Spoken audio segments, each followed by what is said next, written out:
Okay, so hello once again and welcome to Microeconomics Econ 311. Right, so here we are continuing our discussion on application of consumer theory. So this is section 4, which as you can tell, we are building on the section. So if you don't understand anything, I would urge you to go back and review the previous sections. We are continuing our discussion on the application of consumer theory. So in this section, we'll discuss the income and substitution effects of a price change by highlighting differences in goods based on consumer response to quantity demanded out of income increase, right?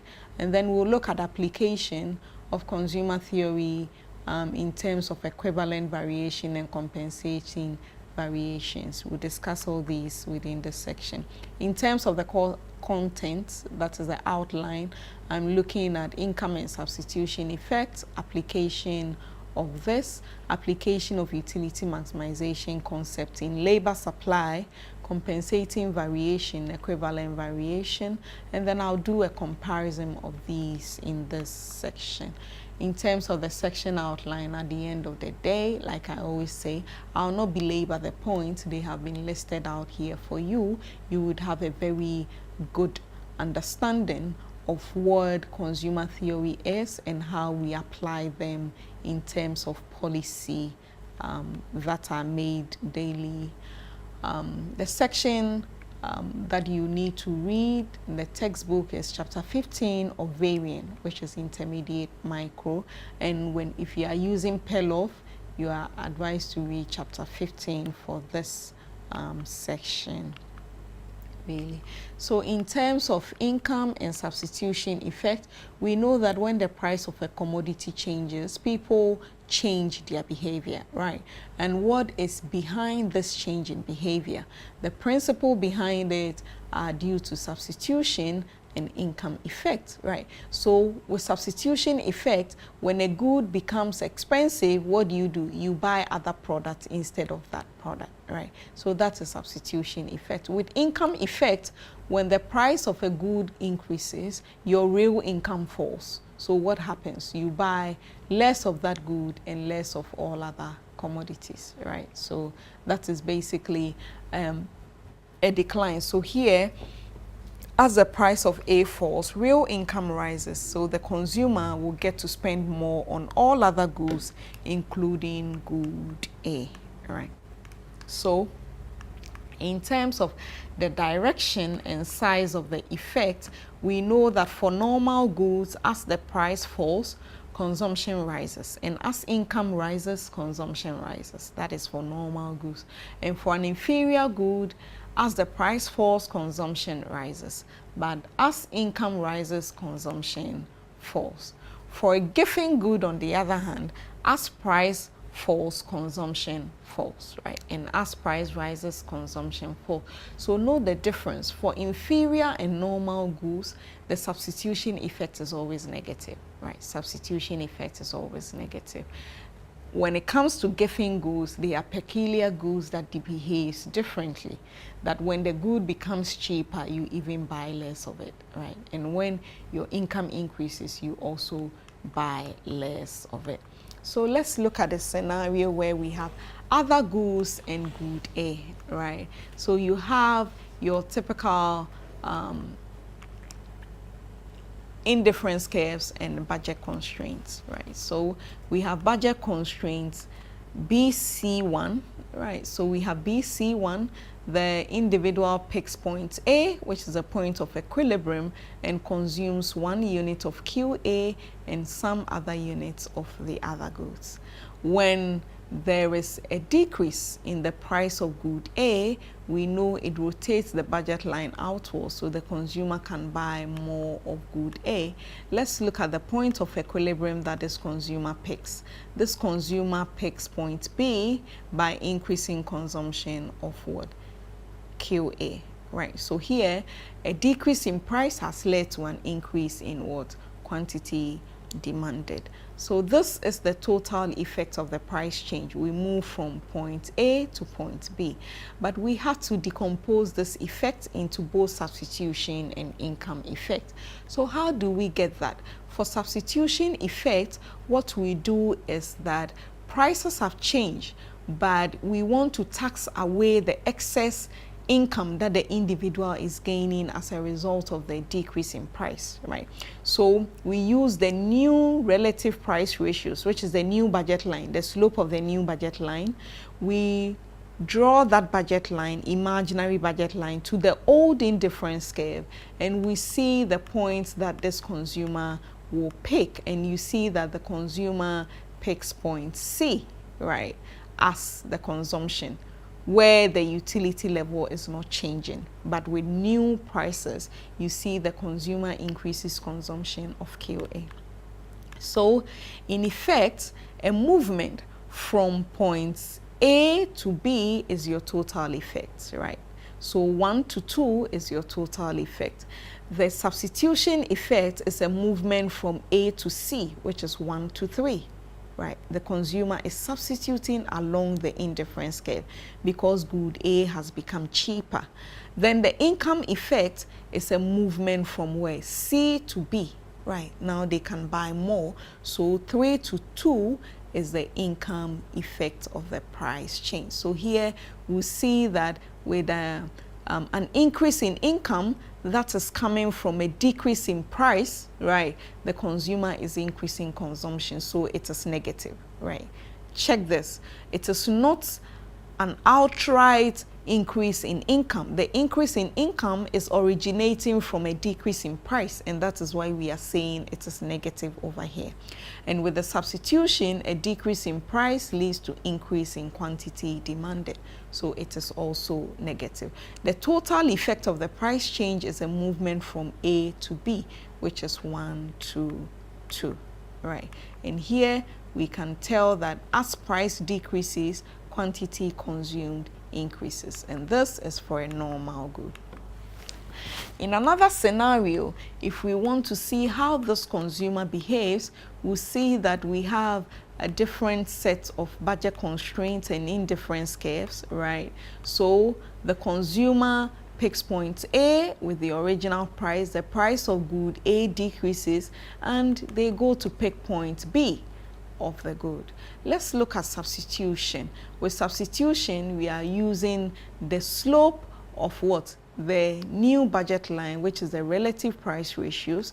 The consumer picks point C, right, as a point of equilibrium. So we can tell that a movement from point A to point C is the substitution effect, right? 1 to 3, the consumer increases consumption of good QA.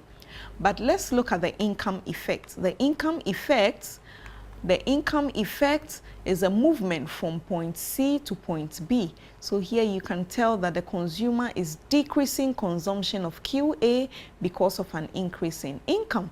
And here we can tell that a decrease in price, which increases income, leads to a decrease in what? Consumption. So the movement is a positive one in terms of the income. Remember, the increase in income is originating from the price angle, and that is why we are saying it's positive over here. The total effect is a movement from where? Point A to B, right? But we have disaggregated that into substitution, which is A to C, and income, which is C to B, right? And this is for an inferior good, where you see the consumer reducing consumption when there is an increase in income due to a decrease in price. The other scenario is when we have a given good, and with the given good, like I indicated, even substitution effect is positive, right? So here you can tell that when there is a decrease in the price, original point is at point A, a decrease in price, we want to see how the consumer behaves. You see that with the substitution, the consumer moves from point 1 to point 3, right, A to C, that is a substitution effect. What is happening? A decrease in price is making the consumer do what? Increase the consumption of the good. Then when it comes to the income effect, the consumer moves from points C to B, right? So you see that the decrease in consumption is significant. So the substitution effect is less than the income effect. So the total effect is a reduction in consumption of the good, right? So in terms of summary, we can say that for a normal good, the total effect of a price change is negative because the negative income effect reinforces the negative substitution effect. For an inferior good, it is still negative, but the negative substitution effect is greater than the positive income effect.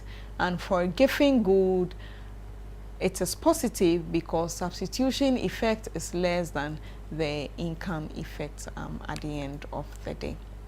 So closely related to this, we look at the income, the labor-leisure model. And here we assume that people use their time for two main things, which is to work or to leisure, right? Where work involves all activities that pay money and leisure are all non-work activities. So if the individual has 24 hours, it means that the number of hours of work, which is H, would be what? The 24 hours you have minus the number of hours you are not working, right? So based on this, people utility is maximized by consumption of goods that income gives you, Y. So the consumption of goods, and then non-work activities, which is leisure, right? The income you earn will be the wage rate multiplied by your hours of work, right? So if you earn some income that you don't work directly for, that will be our Y star. So when we look at this, we can tell that this individual, so one thing you need to notice that in this diagram, the first plane, once we are moving to the right on the x-axis, leisure increases. And from here, we see 24 hours in a day. When we are moving from this point 0 to the left towards the 0, hours of work increases. So at a wage rate W1, this individual picks point E1 and supplies 8 hours of work and leisure for 16 hours. When the wage rate increases, the individual increases hours of work by supplying 12 hours of work and leisuring for 12 hours. When we plot the wage against the leisure and the wage against the hours of work, this is what you have, and this is your typical upward sloping labor supply curve, right? So now we move on to the application of consumer theory, and here we are looking at compensating and equivalent variations. This enables us to measure how worse off an individual gets due to an increase in the price of the commodity, right? So for compensating variation, we measure the welfare loss to the consumer as a result of an increase in the price by estimating how much we need to compensate the consumer to restore him or her to the original level, right? And with equivalent variation, we are looking at the amount of money that we have to take away from the consumer to reduce his or her welfare, just like the price increase does to him or her, right? So in terms of compensating variation, it's positive when there is a price increase, right? So we give some money back to you to restore you to your original level. And then it is for compensating variation, it is negative when there is a price decrease. We take some money away from you to see how worse off you are, just like the price decrease, right? So in this scenario, we see that for compensating variation, what has happened? We have seen an increase in price. This is your original price. P1, equilibrium level was here, utility level was U1. Price increases and you see the consumer is worse off because the new equilibrium point is here. So with compensating variation, we see how much should we give to this individual to restore him back to the original level before the price increase. And this is how much we have to give this person. The gap between this is how much the quantum of money we have to give to this individual to restore him back to the original level before the price increase, right? So in terms of equivalent variation, it is positive when there is a decrease in price, right? So this is equivalent to compensating variation when there is an increase in price. So let's see. With equivalent variation, we see that an increase in price makes the consumer worse off, right? So we want to see how much money should we take away from the original budget of the consumer to make him equally worse off as the price increase. And that is a budget line which has the original slope of the original budget constraint, but tangent to the new indifference scale. So that gives us the quantum of money we have to take away from this consumer to make him worse off, just like the price increase has done, right? So that is equivalent variation. This is trying to explain what I have just discussed. So in terms of comparing equivalent variation and compensating variation, you see that for compensating variation, it is that, right? We compensate you for a price increase, and for equivalent variation, we take some money away from you to make you worse off, just like the price increase does to you. Right. So here, if we want to see a scenario where government, in an attempt to encourage agriculture, subsidizes agricultural input, right, by S, then it means that we want to see a scenario where government will subsidize agricultural inputs by a given amount, right? So the question is, how much should government subsidize farmers, right? So for compensating variation, we see that with the increase in price of inputs, right, we see, so for this, we are looking at a situation where P1 is less than P0. So here we see that there is an increase in the price of inputs, and the consumer is worse off. So the compensating variation is to give the consumer some money to take him back to the original level. And this is a situation of farmers, right? The question we are asking is, how much should we give to farmers? Okay, and from that you can tell that the consumer needs to be subsidized by this amount, the equivalent variation, this proportion, right? This is how much the consumer needs to be subsidized. And here farmers have to receive this amount of subsidy. But as to how effective this policy would be, I would ask you to read further on agricultural subsidies, right? Agricultural subsidies. Okay, so we also move on to equilibrium of the consumer. And here with equilibrium of the consumer, we know that the consumer can have a surplus, where the surplus would be the amount you budgeted for to pay for the commodity and how much you actually paid for it, right? That is the difference. So in terms of the monetary measure that you get, when you are willing to pay more and you pay less, we say that there is a consumer surplus for this consumer. So in terms of subsidies, excise subsidies, we also know that it has an effect. So how should government go about application of subsidies? I have given a preamble here, and I would want you to go through it. I have provided a graph, right, that shows you how this is done with all the explanations given. So due to time, I will not go over all of it. And then I will move on lastly to the difference between compensated and ordinary demand curves. and we know that the compensated variation ensures the consumer remains on the same demand indifference curve.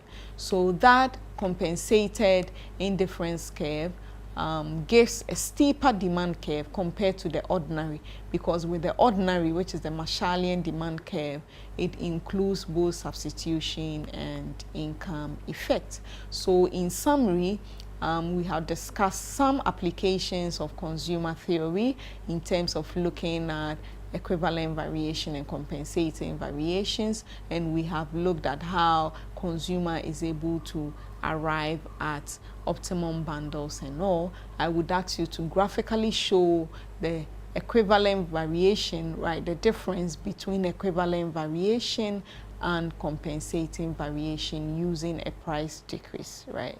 Using a price decrease, and discuss how compensating variation can be applied in a real world scenario. Good luck and all that.